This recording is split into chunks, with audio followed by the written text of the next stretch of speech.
গতিকে ৰাজস্থান বা বিভিন্ন জায়গাত বিভিন্ন অপজিশনত থকা চৰকাৰে কি কৰিছে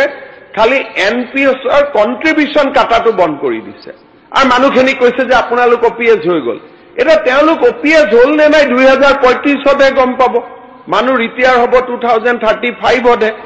অসমতে আগত ৰিটায়াৰ হৈ আছে ভেঞ্চাৰ স্কুলৰ ঘটনাৰ কাৰণে এটা তেওঁলোকেতো আৰ্থিক অৱস্থা ভাল কৰি লৈছে এনপিএছৰ টকা কটা বন্ধ কৰি দিছে মানুহখিনি অপিএছ এই সময়ত পাব নাপাব তাৰ কোনো গ্যাৰেন্টি নাই মানুহখিনিটো কি হ'ব হেতুলৈ দিল্লীটো আলোচনা চলি আছে কাৰণ এইবিলাক ন্যাশনাল পলিসি হ'ব লাগিব ৰাজ্য চৰকাৰে ইয়াত পলিসি লৈ কোনো লাভ নাই কেন্দ্ৰীয় চৰকাৰে এখন আঁচনি কৰি দিছে আৰু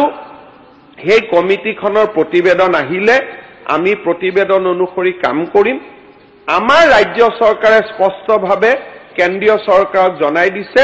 যে আমি এচিউৰ্ড পেনশন এটাক মুখকতা কৰো যে এটা মিনিমাম পেনশন এটা মানুহে পাবই লাগিব সেই কথাটো আমি কেন্দ্ৰীয় চৰকাৰক আমাৰ মেমৰেন্ডামত আমি জনাই দিছো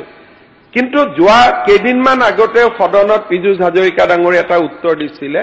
নতুন কৰ্মচাৰীখিনি অপিএছত যাব নোখোজে যি আজিকালি এপইন্টমেন্ট পাইছে পৰখি এপইন্টমেন্ট পাইছে কাৰণ they have a long service career of